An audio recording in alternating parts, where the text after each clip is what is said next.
I was on a business trip abroad when my husband, Lucas, called me in the middle of the night. His remarks struck me like a ton of bricks. "Hey, I want a divorce."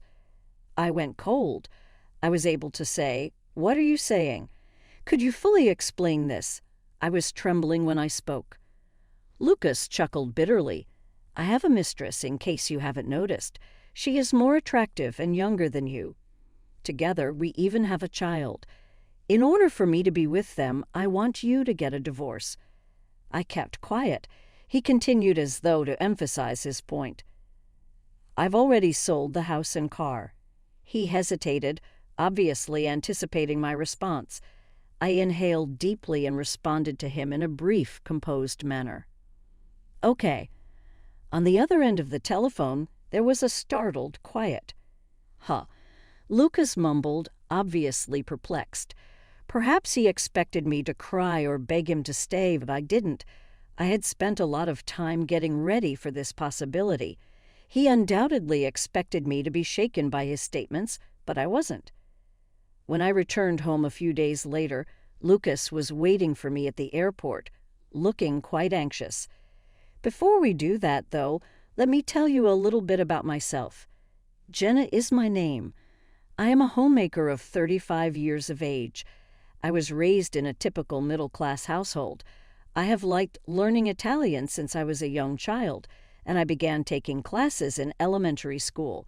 I was also gifted in English by middle school, and I even had the opportunity to live with a host family in Italy while I was a high school student. I began to dream of working for a multinational corporation at that point. I enrolled in a prestigious university's business program in order to fulfill my desire. I put a lot of effort into achieving my goals while studying abroad in Italy.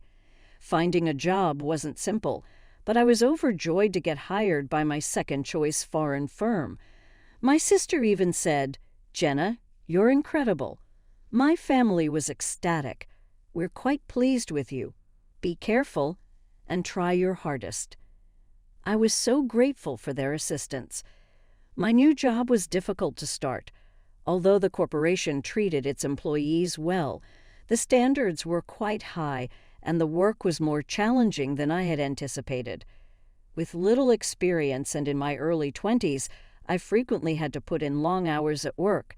However, my managers and coworkers were encouraging, and most significantly, I enjoyed working at the job I had always wanted. After working hard for several years, my efforts were finally noticed. I started getting more important tasks, and my friends often said things like, "You're on your way to becoming a successful businesswoman," or "You're so cool, such a strong woman." But despite how people saw me, I had a soft spot for cute things. I loved collecting items of my favorite characters, and even slept with stuffed animals. I wanted a pet, but my busy job made it impossible, so on my days off, I would go to cat cafes to relax. At work, I kept a professional and sharp image, never showing the softer side of me. Maybe it was because I was so busy that I craved comfort in those little things. As I got older, many of my friends started getting married and having kids. At weddings, people would tell me, "You should get married soon, too." I'd laugh it off and say, "I'm too busy with work." The truth was, I didn't feel romantic toward anyone at work or among my business contacts, and I didn't have time to meet new people. I wondered if I was meant to stay single forever. Back then, I thought that was okay. I liked focusing on my career, and it didn't seem like a bad way to live. Then one day, I went to yet another friend's wedding. I applauded the couple as usual, but this time I felt a bit uneasy. I was already past 30. If I wanted to get married, I needed to start looking for someone soon. The reception moved to a bar later that evening, and I found myself sitting alone at the counter with a drink. I watched the other guests laughing and the bride and groom smiling shyly. Suddenly, a voice broke through my thoughts. "Are you alone? Can I sit here?" The voice was smooth and pleasant, and it caught me off guard. "Oh, sure," I said, turning to look at the man. He was about my height, tall for a woman, and seemed younger than me. His face was average in a good way, not quite what I expected from his lovely voice. "Are you here for the wedding?" he asked. "Yes, I'm a friend of the bride," I replied. "I'm a high school friend of the groom. Want to have a drink together?" I nodded and we started talking over drinks. "Wow, you work at that international company I've heard about. That's amazing. To someone like me, just a salaryman at a small company, you feel like you're from a different world," the man said. He introduced himself as Lucas, and I found him easy to talk to. Before we parted, we exchanged contact information and started meeting up after that. Lucas was 3 years younger than me and worked in sales at a small company.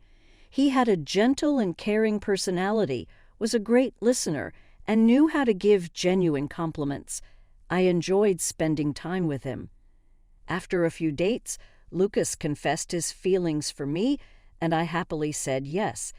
Even though his yearly income was less than a third of mine, it didn't bother me at all. Back then, the more time we spent together, the more I found Lucas adorable.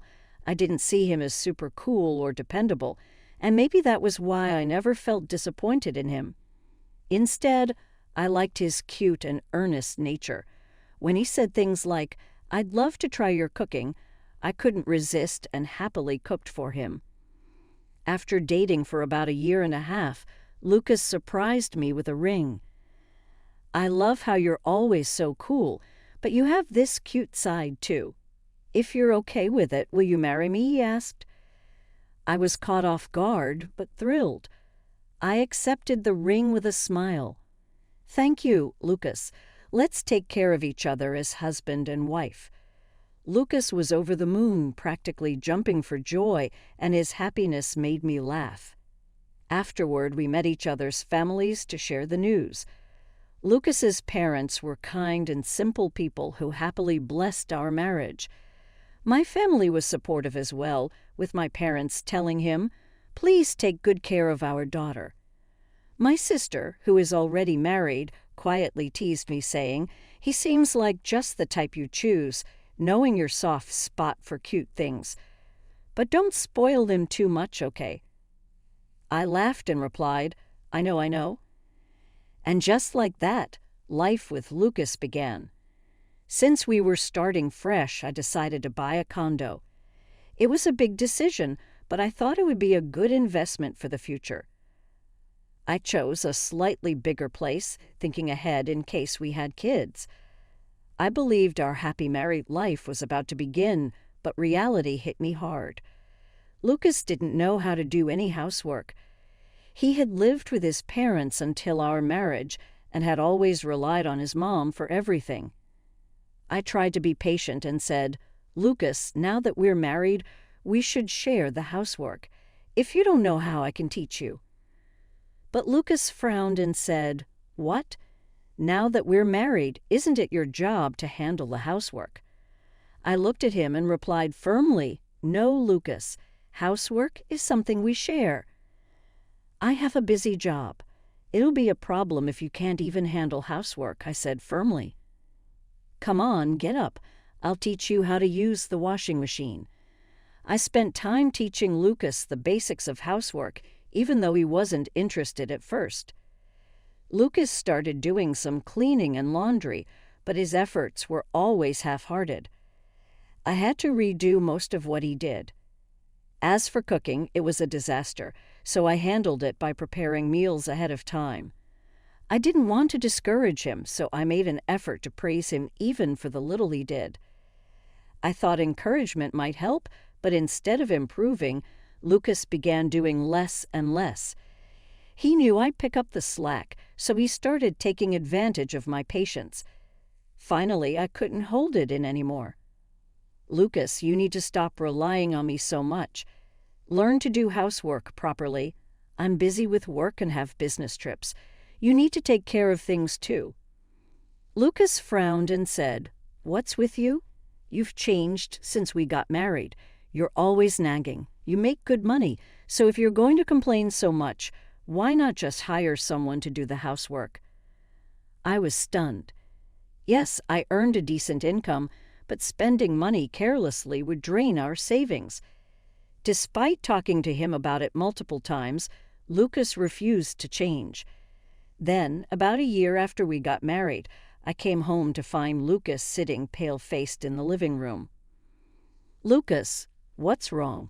You don't look good," I asked. He sighed and admitted, "My company is going bankrupt because of the recession. I'll be out of a job next month." "What?" I was shocked. Although Lucas had been working overtime more often lately, I had no idea his company was in such bad shape. "So, what are you going to do? Have you started looking for a new job?" I asked. "I'll think about it later," he replied. "I'm tired and stressed. I just need some time." I decided to give him space, thinking he needed time to process everything. But after his company shut down and he no longer had work, Lucas spent all day playing video games. He didn't do any housework, and when I came home late, I find him sitting in front of the TV, completely absorbed in his games. This went on for months. My patience wore thin, and one day I finally said, "Lucas, haven't you rested enough? Don't you think it's time to start working again?"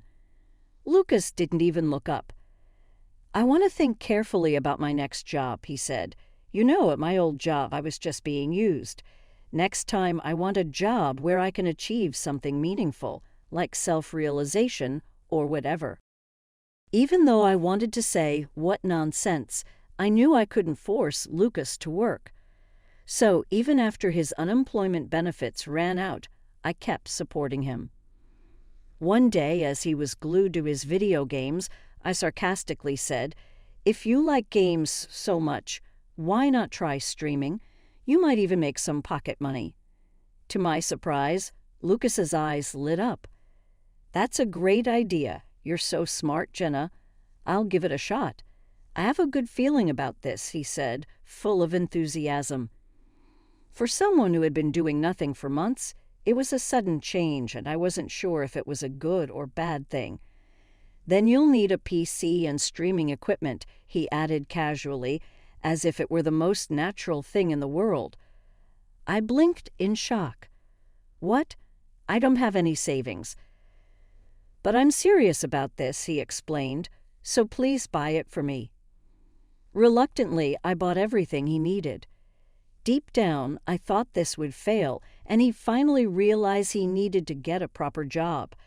But a few months later, things took a surprising turn. Lucas became popular as a game streamer under the name Jay. To my shock, he even started ranking on charts. Fans online left positive comments like, "His voice is so nice, and it's funny how bad he is at games." He managed to attract both men and women to his streams. He partially hid his face on camera and, of course, never mentioned that he was married. "See, I told you I could succeed when I tried. The world finally recognizes my talent," Lucas declared, full of himself. Despite his success, he didn't show a shred of gratitude for all the support I had given him or for buying the equipment that started it all. Still, I approached him calmly.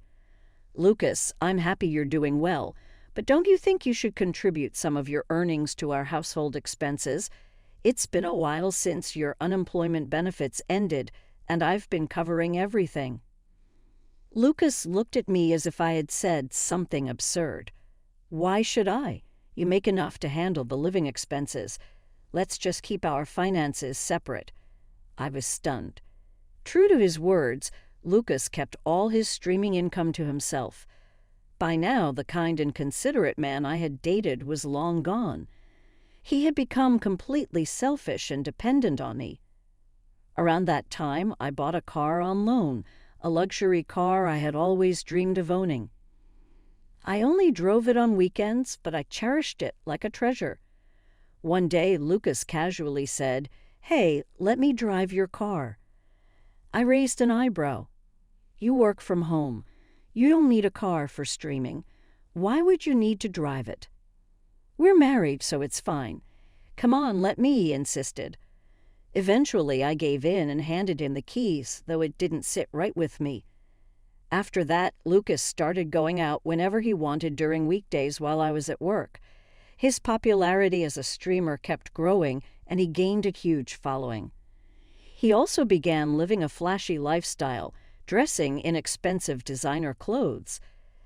I felt sad seeing how much he had changed, but since we were still married, I continued our life together, hoping things might get better. As we entered the 5th year of our marriage, my career was thriving. I was given more responsibilities at work and often had to travel overseas for business trips. Sometimes I'd be away for a few days, other times for up to 4 weeks. Each time I came home, the house was a complete mess, like a garbage dump. Lucas spent all this time locked in his room streaming. He still depended on me for everything and never helped out around the house. We barely talked anymore, and I found myself wondering, why am I still married to him? That's when I started collecting evidence for a divorce and making plans to move on.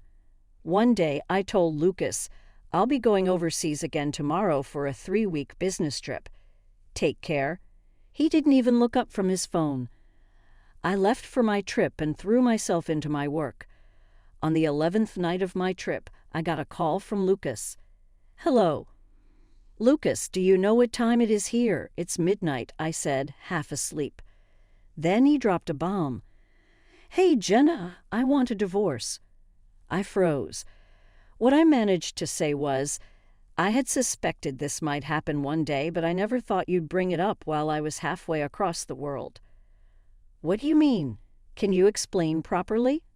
I asked, trying to stay calm. Lucas chuckled. You probably haven't noticed, but I have a mistress.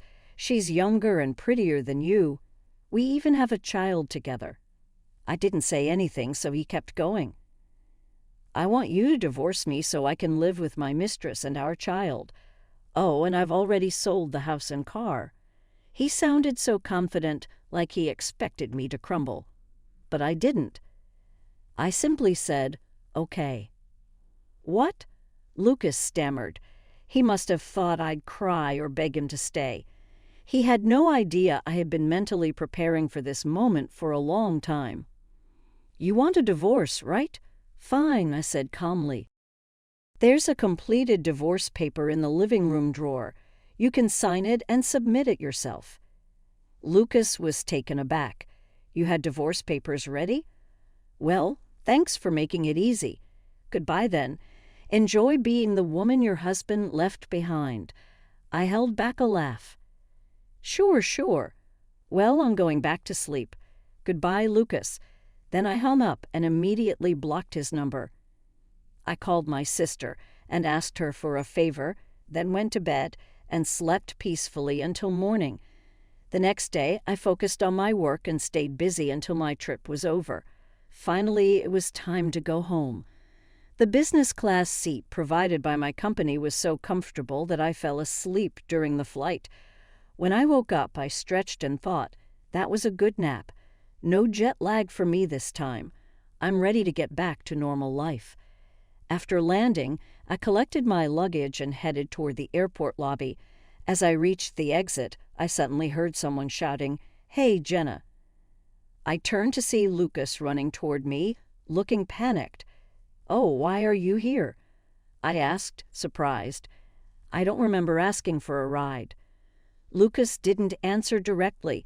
Instead, he started ranting, his words spilling out in a rush. What have you done? The car, the house, because of you. I stepped back, startled by his strange behavior. I don't understand what you're talking about, I said calmly. Can I go now? I'm tired. I yawned and tried to walk past him, but he blocked my way. Wait a minute. Listen to me, he shouted. So I stopped and crossed my arms, waiting for him to explain. First, I submitted the divorce papers after you told me to, he began. I see, I replied casually, scrolling through my phone and barely paying attention. Are you even listening? Lucas snapped. When I went home to meet with the real estate agent about selling the house, there was a lock on the door. I couldn't get in. Then, when I tried to use the car, there was an anti-theft lock on the tires and I couldn't drive it. I tried calling you, but you didn't answer. You blocked my number." I let out a small sigh. "Yes, I blocked your calls, and what about it?" Lucas's face turned red with anger. "Did you put the lock on the house and the tire locks on the car? How did you even do that when you were overseas?" I shrugged. "I asked my sister to handle it." His eyes widened in shock. "Your sister?" "Yes," I said, keeping my tone light.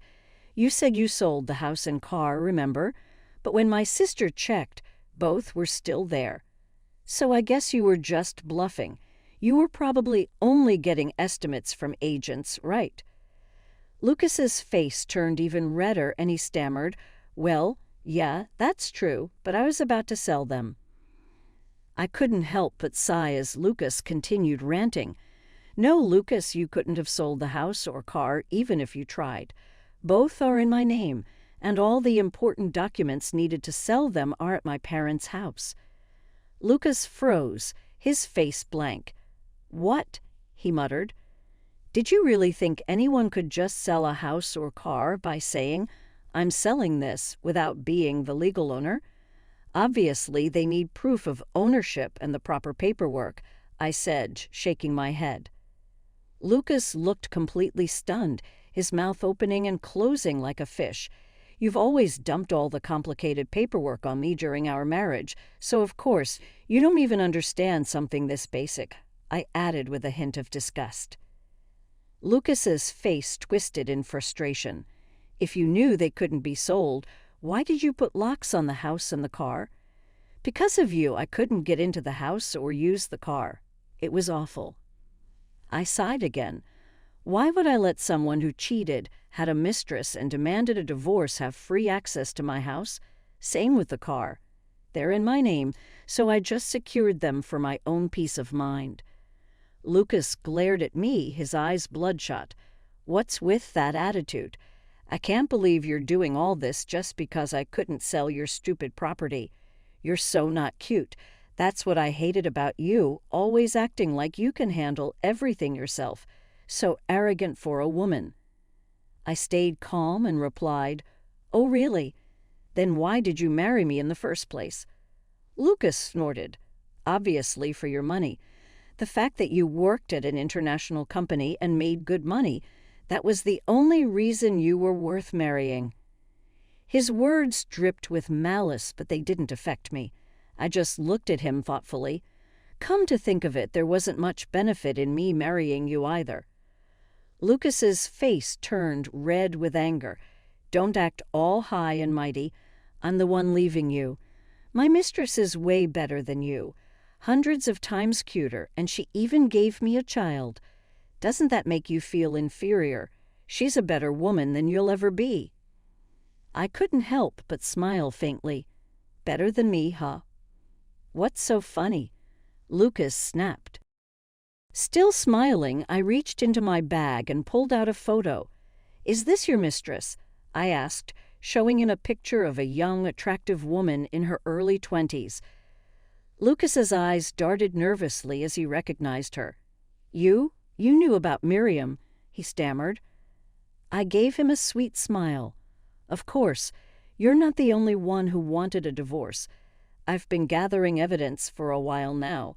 You're so careless, Lucas. Didn't you realize the dash cam records the interior, too?" His face went pale. "But I didn't stop there. Once I saw when you were meeting her from the dash cam footage, it was easy. I hired a private investigator to gather more evidence. It didn't take long to identify your mistress." Lucas's face froze, and I added, "I was a little surprised to find out she was already pregnant, though." He stood there stunned before finally blurting out, "Don't do anything to her. She's been through a lot after giving birth, and she's young. She doesn't have money, and she didn't even know I was married." I raised an eyebrow, pretending to look concerned. "Wow, you're really defending her. You must love Miriam a lot." "Of course I do," he said firmly. "She's pure sweet, and my soulmate. I'll protect her and our child no matter what." As Lucas puffed up with self-righteousness, I quietly took out my phone and played a video. It was dash cam footage from my car showing Lucas driving with a heavily pregnant Miriam sitting in the passenger seat. "Thanks for taking me on a drive today," Miriam said in a sugary voice. The food was delicious, too. Lucas's face in the video lit up with pride. "You're so good at saying thank you." "What a good girl," he said smugly. "I want to marry you soon." Miriam pouted, crossing her arms. "Really? Then hurry up and divorce that old hag already. I want you to be my husband before the baby comes, okay?" Lucas's voice in the video reassured her. "Just wait a little longer. I'll handle everything while she's on her overseas business trip.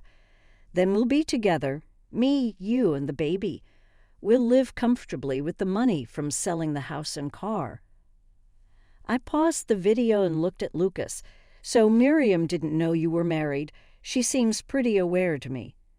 Lucas was pale and sweating. Before he could say anything, I dropped another bombshell. "And about her being pure. You might want to take a closer look." "What are you trying to say?" he shouted. I took out a stack of photos and scattered them on the floor. Lucas's face grew paler with each picture he looked at. "What? What is this? Who are these men?" "Men," I said. "The photos show Miriam with different men, holding hands, entering hotels, and even getting prenatal checkups with a man who wasn't you. That's who Miriam really is. She targets popular streamers for relationships. Let me guess, you started out as a streamer and she was just another fan." Lucas was frozen, unable to speak. He fell to his knees, clutching one of Miriam's photos, his face blank with shock. Looking at him pitifully, I said in a soft, almost sympathetic voice, "You really are something else, Lucas, planning to raise a child who might not even be yours." He muttered to himself like he was in a daze. "No, Miriam told me I was the only one. This can't be true." I stared down at him without emotion. "Can I leave now? We're basically strangers at this point. There's nothing left to discuss, is there?" Suddenly, Lucas snapped out of his stupor and started yelling. "If you hadn't shown me all this, I could have stayed happy. How cruel can you be? Because of you, I can't trust anything anymore." I couldn't help but sigh, feeling nothing but annoyance. "That's not my problem, Lucas. Do you even hear yourself? Whatever. Do what you want." He sneered and said, "Fine. Even if I divorce you and leave Miriam, I'll still be fine. I've got over 3 million followers as a streamer, and I'm earning way more than you now. Too bad for you, you're losing a famous streamer as a husband. Serves you right." At that, I smiled sweetly. "Why don't you check your phone?" Lucas froze for a second before pulling out his phone with a smug look. As he unlocked it, his face turned pale. "What's this?" "Over 1,000 notifications. What's going on?" He frantically scrolled through his screen, his expression growing more horrified by the second. Finally, he looked up at me, trembling. "Jenna, you didn't." With the biggest smile of the day, I said, "Oh, I did. I exposed everything online, how you were married, had a mistress and a love child, and how horribly you treated me." Lucas let out a scream that echoed through the airport lobby, causing people around us to stare. He completely lost it. "What have you done to me? My reputation, my followers, my whole career is ruined. Look at these messages. They're calling me the worst man ever, saying I betrayed everyone." I casually held up my phone, tilting my head playfully. "Oh, by the way, this whole scene is being live-streamed. Wow, look at that. Over 5 million viewers. They're loving it." Lucas's face twisted in panic, and he lunged for my phone. "Give me that." But it was far too late. His ugly words and breakdown were already out there for everyone to see. As he collapsed onto the floor of the airport, rolling around in a fit of rage and despair, I calmly walked past him and headed toward the taxi stand, feeling lighter than I had in years. Afterward, Lucas faced intense backlash online. His entire career crumbled. His success had been built on the image of a sweet, clumsy single man with a charming voice, a persona that attracted countless female fans. But now that image was completely shattered.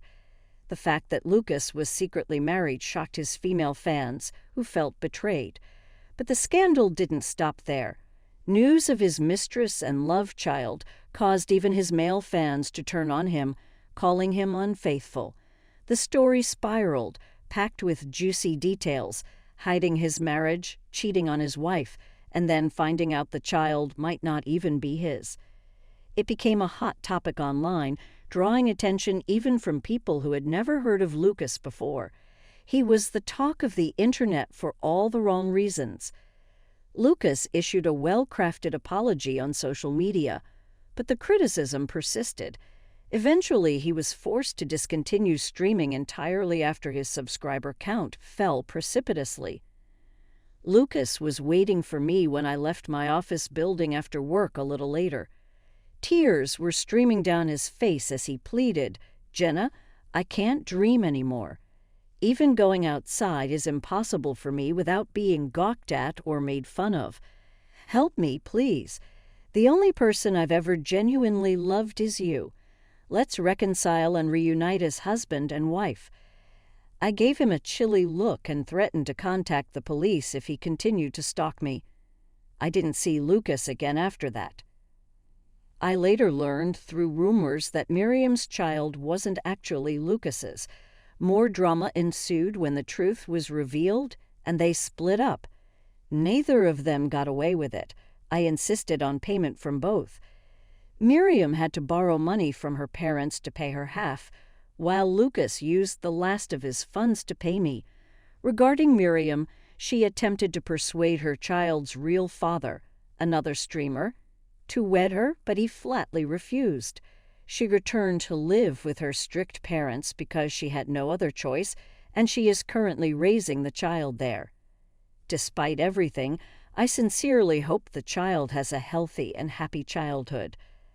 After Lucas paid me, things just got worse. He ended up broke. He had nothing after the businesses he had collaborated with demanded compensation for damaging their reputation. His kind and responsible parents severed their relationship with him after he sought support from them, feeling embarrassed by his actions. According to what I've been told, Lucas is now a shadow of the man he used to be, living alone in a dilapidated apartment. Despite all of this, I have no pity for him. As for me, I've gone back to being single and am concentrating entirely on my career. I listed the condo I shared with Lucas for sale because I couldn't bear to be there any longer. I feel lighter than ever, and it's a new beginning. I sold the condo for a healthy profit since, as it turned out, property values had increased over the previous few years. Additionally, I sold the vehicle that Lucas and Miriam had been driving to a friend. I got a new car for myself with that money. Once everything had settled down, my sister, who had been such a big help, said to me, "Good job, Jenna. Just think of him like a dog that bit you. Forget about him and move on. But next time, don't pick a man just because he's cute, okay?" She was correct. Throughout the entire process, I learned a valuable lesson. I believe my marriage is over. I've come to the conclusion that I'm far more comfortable living for my work. I recently purchased a single unit in a tower apartment, and I'm now living somewhere new. The finest aspect? Pets are welcome in this flat. I intend to finally buy the cat I've always wanted now that my professional life is more stable. I want to take care of myself, be grateful for what I have, and have a happy and contented life from now on.